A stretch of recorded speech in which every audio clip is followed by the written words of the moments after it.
भगवंताला ऐकू जाते आणि भगवान विचारतो तुला जर या दुःखातून वेगळं केलं काय करशील? आठवीन पाय आम्हाला आठवीन पाय आम्हाला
प्रार्थना करतो गर्भातला जीव आणि भगवान परमात्मा जेव्हा सोडवायला येतो तेव्हा देव विचारतो काय करशील सांग, तुला गर्भवासातून मुक्त केलं तर तो जीव प्रार्थना करू सांगतो देवाला, देवा मी इथं आल्यानंतर या शरीरातून प्राण जाईपर्यंत रात्रंदिवस क्षण न विसंबता तुझं भजन करीन. देव विश्वास करतो आणि भजनाची सामुग्री आम्हाला सगळी देतो. दिले इंद्रिय हात पाय कान डोळे मुख बोलाया वचन जडे तुझोडसी नारायण नाशे जीवपणा भवरोग ही सगळी आपल्याला संपत्ती प्रदान करतो परमात्मा. आणि त्याप्रमाणे जर वागत असेल या दिलेल्या हाताचा उपयोग, दिलेल्या डोळ्याचा उपयोग, दिलेल्या मुखाचा उपयोग, दिलेल्या पायाचा उपयोग जर सत्कारणी परमात्मा चिंतनात जात असेल तर त्याने खरं हित केलं समजावं, हिताचा विचार केला समजावा. अन्यथा या सगळ्या संपत्तीचा वापर संसाराकरता केला असेल तर त्याच्या इतका अनहिती कोणी नाही. विठ्ठल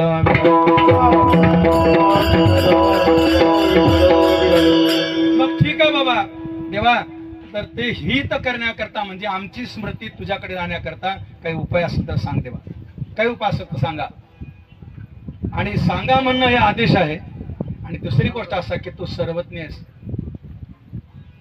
सर्व अंतर्यामी आहेस बरं का. अंतरीची घेतो गोडी पाहे जोडी भावाची देव सोयरा देव सोयरा देव सोयरा. दिनाचं देवाचं कर्तृत्व व्यक्त करतात. करीसी ते ही काय तरी विठ्ठल करीशील भाव जाणून या. देवा तुझ्याबद्दल खात्री आहे की आमच्या अंतःकरणाचा भाव तुला कळतो म्हणून आमचं हित करायला तू मागं पुढे बघणार नाही. दोन्ही गोष्टी, देवाबद्दल एक समाधान आणि देवाबद्दल एक शंका, देवाबद्दल मागणी. मग अंतःकरणातला भाव जर असेल तर भाव म्हणजे किती किलोचा, क्विंटलचा, लिटरचा असा कोणताच भाव नाही. तर पहिला भाव असेल तर भगवंताला समर्पित केला त्याचं नाव आहे देहभाव बरं का. देह समर्पिते देवा भार काहीच न घ्यावा होईल अघवा तुका म्हणे आनंद. देवभाव, या देहभावाने काय करायचंय? अंतःकरणात परमात्मा असतो प्रत्येकांच्या. बरेच लोक संसारात राहतात, त्याला मान्यता मिळाली. जेवी जळा आत पद्मपत्र पद्मपत्र मिवांबसा. पाण्यात कमळाचं पान 24 तास असतं पण पाण्याचा लेश लागू देत नाही, ते बहादर असतं. जरूर राहा, संसारी असावे आसवनी नसावे, भजन करावे रात्रंदिवस. पण एक जण असा भाव आहे जो देहभावाने संसार करतो आणि अंतःकरणाने परमार्थ करतो, देवाला मान्य आहे. विठ्ठल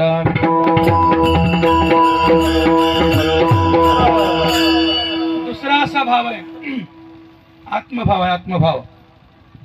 आणि ज्याला देहभाव भगवंताशी समर्पित करता आला त्याचाच आत्मभाव जागर होतो.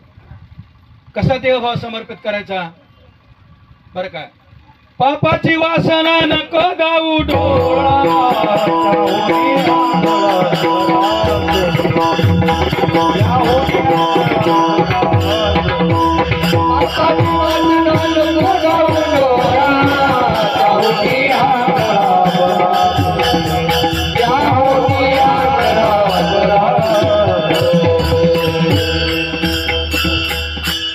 आज काही हरकत नाही, फक्त श्रोत्यांचा विचार करायचा.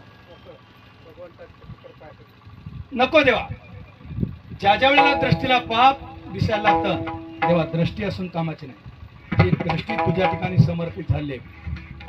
म्हणून चित्ती तुझे पाय, डोळा रूपाचे ध्यान, अखंड मुखी नाम तुमचे वर्णावे गुण, हेच एक तुम्हा मागतो मी दातार. म्हणून डोळ्यानं परमात्म्याचं रूप पाहता यावं, कानानं परमात्म्याचीच कीर्ती ऐकता यावी, हातानं भगवंताचंच भजन करता यावं, आणि पाय झालं तर भगवंताच्या वारीलाच जाता यावेत. देह देवाचे कारणी, मुखी अमृताचे वाणी, देह देवाचे कारणी. म्हणून अंतःकरणातला जो भाव आहे त्याला आत्मभाव म्हणतात बरं का. त्यानंतर तिसरा भाव सांगितला जीव भाव. देह भावानेही परमात्म्याकडेच आहेत, आत्मभावानेही परमात्म्याकडेच आहेत. तिसरा भाव सांगितला जीव भाव. जीव भाव काय हो? ज्याच्यावर आपली वरधाप चालते. नाकासमोर दोरा हलना गेला मेलच म्हणून समजतात, घरगुती उपाय मागून डॉक्टरनं सांगावं लागते गेला म्हणून. मग जीव असेपर्यंत या प्राण्यामध्ये, या प्राण जो असतो, गंमत एकदा काय झाली, या देहाला 5 ज्ञानेंद्रिय 5 कर्मेंद्रिय वगैरे आहेत. एक बैठक झाली, बाबा कोणी कोणाच्या जेव्हा 4 दिवस सुट्टी घेऊत का? डोळ्याने सांगितलं बाकीच्या सगळ्याला, मी जरा सुट्टी घेऊ का? म्हणे घ्या, हरकत नाही, कोणाचंच काही बंद पडलं नाही. कान 4 दिवस सुट्टीला गेले, कोणाचंच काही बंद पडलं नाही. रसना गेली, त्वचा गेली, सगळे गेले. आता प्राण म्हणला, बाबा सगळेजण 10 जण जाऊन आला, मी 1 दिवस जाऊन येऊ का? हो म्हणायला म्हणले, पण प्राण असा फिरायला जायचं म्हणून निघाला सुद्धा सगळेच पडले खाली. प्राण गेली या शरीरा, माय करीना व्यवहार, माय करीना व्यवहार, माय करीना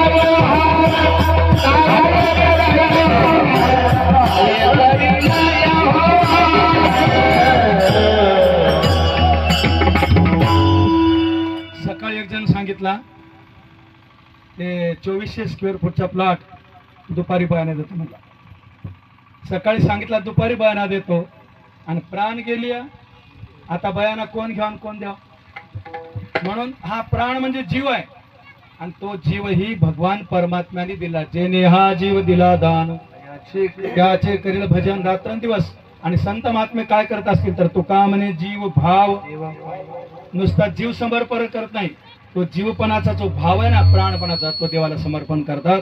म्हणून जीव भावही भगवंताकडे, देह भावही भगवंताकडे, आत्मभावही भगवंताकडे. चौथा ब्रह्मभाव आहे. ब्रह्मभाव ज्ञान प्राप्त झालं, अहम ब्रह्मास्मी. त्याच्या इतका तर आता फुगीर कोणीच नसतो. 4दा जेवतो, भारीचे कपडे घालतो, सगळं घालतो ना, अहम ब्रह्मास्मी. म्हणून ज्ञानोबा बोलतात, टाळा टाळी लोपला नाद, अंगो अंगी मुराला छंद, भोग भोगिताची अटला भेद, ज्ञान गिळोनी गावा गोविंदुगा. हे ब्रह्मभाव सुद्धा गेला पाहिजे महाराज. मी ब्रह्म आहे, मी ब्रह्म आहे सांगताच येत नाही महाराज. तुम्ही जर ब्रह्मावस्थेला पोहोचलात तर तुमचं वाचा बंद होत असते, सांगता येत नाही. आणि जोपर्यंत सांगणं चालू आहे तोपर्यंत ब्रह्मभाव खरा नाही. म्हणून ब्रह्मभावही परमात्म्याला समर्पण केला पाहिजे. त्यानंतर व्यभिचारी भाव सुद्धा भगवंताकडे केला पाहिजे. संसाराच्या दृष्टीने व्यभिचारी भावाचा विचार केला तर रोज मार खावा लागतो मला. कीर्तनातून एखाद्या माता भगिनीकडे बघलं तर ती म्हणली, मध्ये कीर्तनकारला मारा धरून माझ्याकडे बघायला म्हणे. हा व्यभिचारी भाव आहे ना. पण परमार्थामध्ये उच्च कोटीला भाव आहे. हा चिने माता न फिरे माघारी, बैसले शेजारी गोविंदाच्या, वाळवत हे जन म्हणवत सिंदळी, परिहावन माळी न विसंबे, आदिल्या भरतारे का म्हणू हे पुरा म्हणून व्यभिचारा प्रवर्तले. म्हणून अनेक अनेक प्रमाणाचा विचार केला असताना परमार्थामध्ये व्यभिचार भावानं भगवंताची भक्ती होत असेल तर तो भावही भगवान परमात्मा जाणतो. 5 भावाचा विचार सांगितला. विभाव भाव काय आहे? 6वा भाव सांगतो, जगात समन्वय करणं आणि समुच्चयानं राहणं. काही लोक असे असतात की समुच्चयानं जगतात, जगू देतात लोकाला. आता ह्या रेषा मारल्यात रांगोळीच्या. समजा हा रस्ता किती लांब असेल तर रांगोळीच्या रेषा अशाच जाणार. जाऊ द्या, हे कळायला सोपं झालं नाही. रेल्वेच्या पट्ट्या, एकाचे तोंड एकाला कुठं भेटतात हो? किती किलोमीटर प्रवास केल्यावर? नागडापूर साहेब, रेल्वेच्या पट्ट्या एकाला एक असे तोंड जोडलेल्या कुठं बघायला मिळतील? आणि बघायला मिळाल्यावर मधले जिवंत राहतील. म्हणून रेल्वेच्या पट्ट्याचं समान अंतर कायम ठेवलं जातं. तसं समाजामध्ये दोन माणसातली दुही निर्माण करून समुच्चयवादानं जगवणारे बहादर पुष्कळ आहेत. याचं त्याला भेटू देणार, त्याचं याला मिटू देणार. हा समुच्चयवाद आहे. आणि समन्वयवादाचा विचार केल्यानंतर यारे यारे लहान थोर याती भरत्या नारी नर करावा विचार न लगे चिंता कोणासे. सगळे जण भगवंताचा अवतार आहेत बरं का. परमात्म्याचे चित्र दाखवलं जातं. विठ्ठू माझा आले कुरवाळ. बघा, कोणी खांद्यावर बसले, कोणी कुठं बसलंय, तर त्याला विभाव भाव असं म्हणतात. मग तिथं कोणी जातीनं आमचे कानोपात्र असेल, जातीनं आमचे चोखोबारे असतील, काही महत्व नाही मारताला. भगवंताशी समर्पित भावना आहे, त्याला विभाव भाव असं म्हणतात. विठ्ठल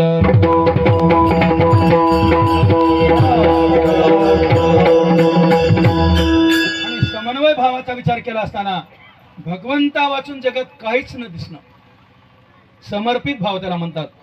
काही बघा, जिकडे पाहे तिकडे सर्वमय कुणीकडे बघा, कोणाला बघा, काही बघा, परमात्माच वाटावा. असे 7 भाव एकत्र आल्यानंतर ती भावना निर्माण होते आणि ही भगवंताला कळते. म्हणून तुकोबारे सांगतात, करीशील भाव जाणून या विठोबा.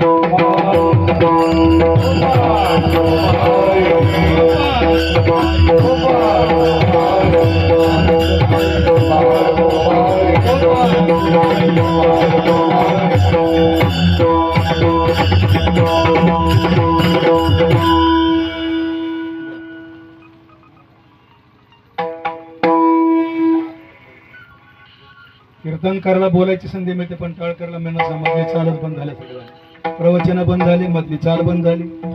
त्यामुळे आज तरी म्हणा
माझ